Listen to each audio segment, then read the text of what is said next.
Alright, today is a follow-up on the original DIY power bank that I first ordered in.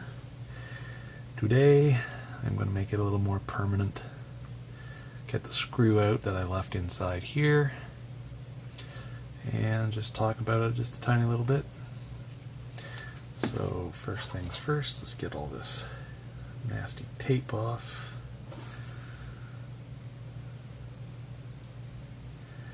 The only real thing that I discovered with this that I don't like is that unlike the Iley chargers, or power banks, battery box, whatever you want to call it, this will not charge your phone or your mobile device and charge itself from the wall. The Iley, of course, will charge both the battery pack itself and the device connected to any of the accessory ports. And that is kind of a handy feature. I've used it more with the Iley than I thought I would. So, that being said, I would definitely lean more and more towards the Iley as the primary choice for buying a battery box.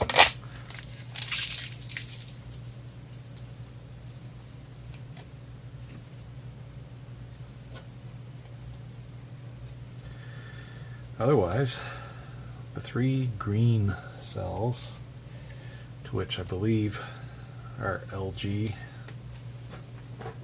manufactured batteries, due to the fact that the cells have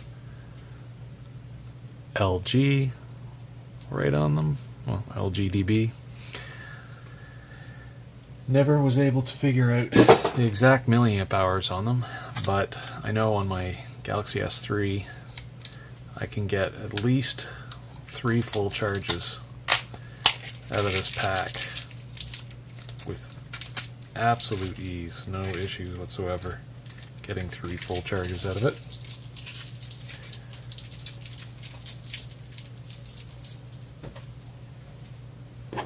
So that's always nice.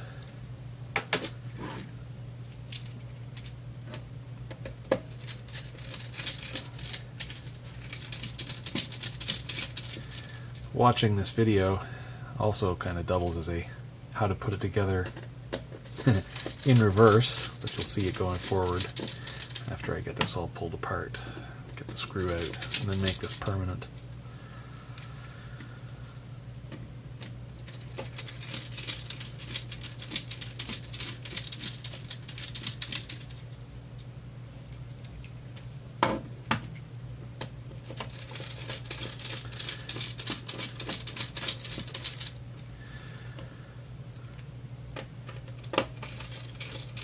I like the smaller size of this over the Iley, so I'm keeping it in my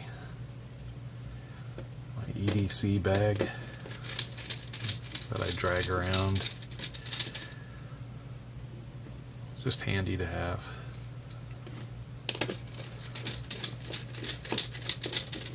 I do have an Iley coming specifically for myself. I'll use that at some point, I am sure.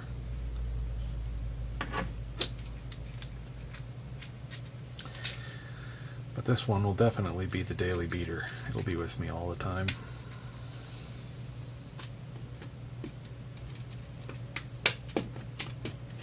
So as you may remember from the first video, if you've seen the first video, this has a few little pops along the edge. You just stick your screwdriver down into the crack and then just very gently pop it up. Will just come loose. There's the steel piece there, and this assembly of soldered batteries and the control board just come out. Try not to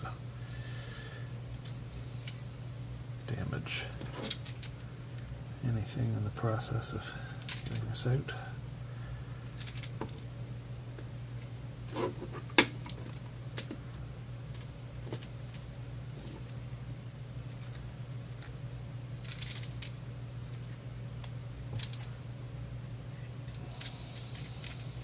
Don't remember this being so hard to get in. Oh. More instructions. When you're putting this together, there are 2 screws here and another one here that hold the circuit board in place. That's why you don't force stuff. If it starts to feel like it doesn't want to come, don't force it. There we go. So, my rather nasty soldering job, but it's holding up. It survived installation and usage, and of course, as you can see here, I tried to make sure the wiring was as tight up against the circuit board as possible. It's a very, very tight fit inside this little assembly, and I did use some red duct tape. I did have to cut off this end here because as it's installed in a steel frame, it added too much thickness this direction. In reality, you could probably use thinner tape to do this. You should also see about getting flat wire, or I could have hammered this copper and made them flatter. I could have done an awful lot better solder job. Alright, so yes, let's get the screw that's up inside out. And that is a caution for you that if you order one of these little 3 battery, put it together yourself battery boxes, these screws seem to just kind of be mixed in with this circuit board. They're not always in a separate little small plastic bag, so you're gonna probably find them hiding inside there. There's a little bit of sticky foam in there.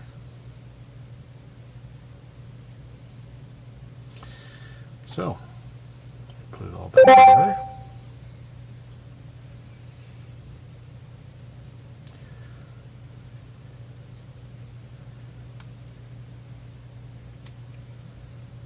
Line the USB ports up. Everything all flush. You can see it's charged, it's got 82 in it. You can see how bright that is. In the previous video, after it was assembled, you could barely read it, but those are it's a good 7-segment pair. It is very readable when it's not buried.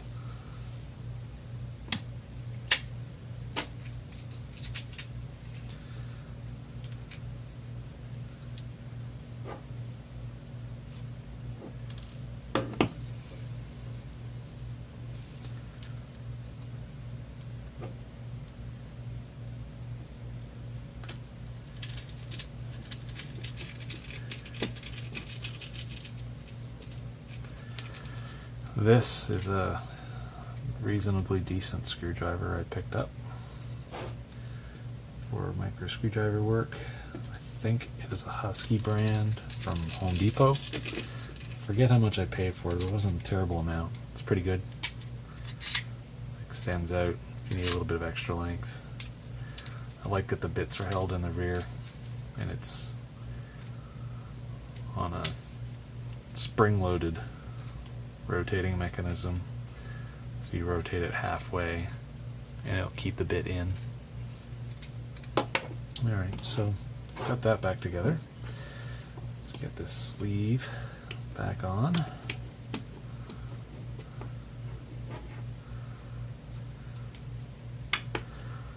We'll get this top plate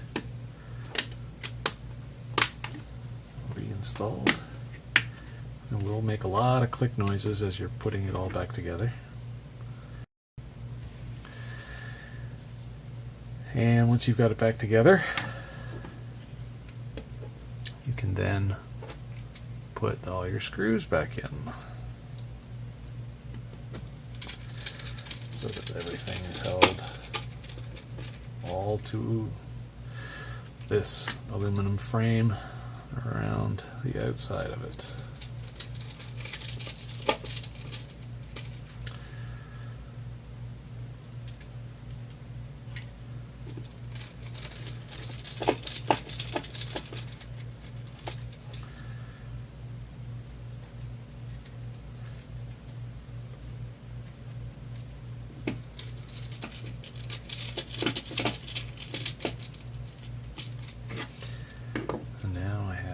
All 4 screws for the side now that I rescued that one from inside the circuit boards.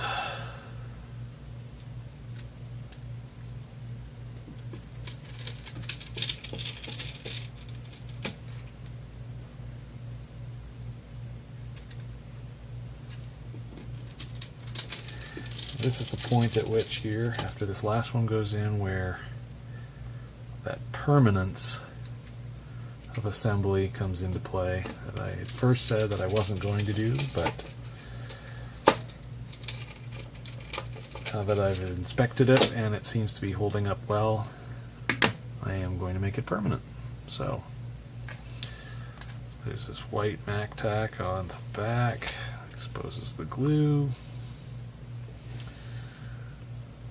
You know what, before I go and make that mistake, I'm going to get this tape off the side here from this ghetto-ish work that I did originally.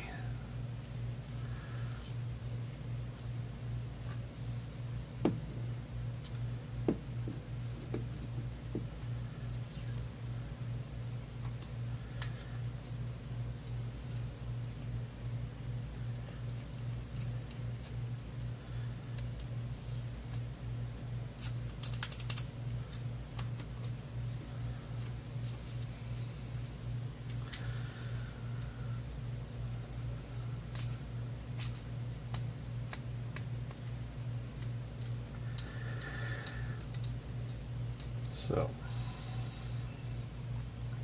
unfortunately, still waiting for my 3 Eileys to show up. This is a direct post video, so it's being posted the day that's being made, so I'm still expecting that sometime in the next couple of days the other 3 Eileys will show up, and then I will be happy and have those. Put some more of those to use.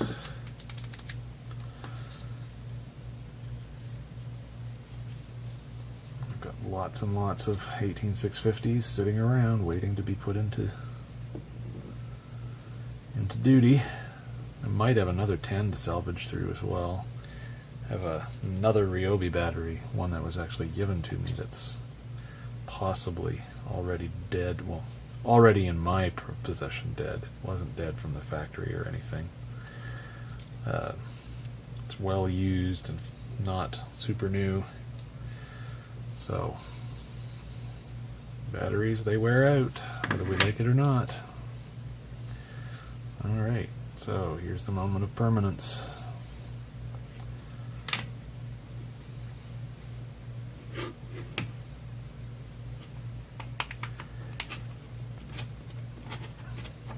See, now you can see it's much more readable through the clear plastic lens that they leave. Now that I've got all that protective film off the glue back of this.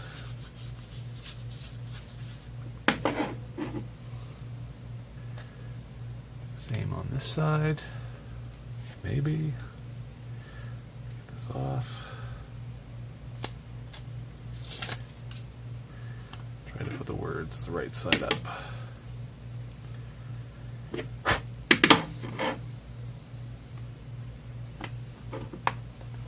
Alright.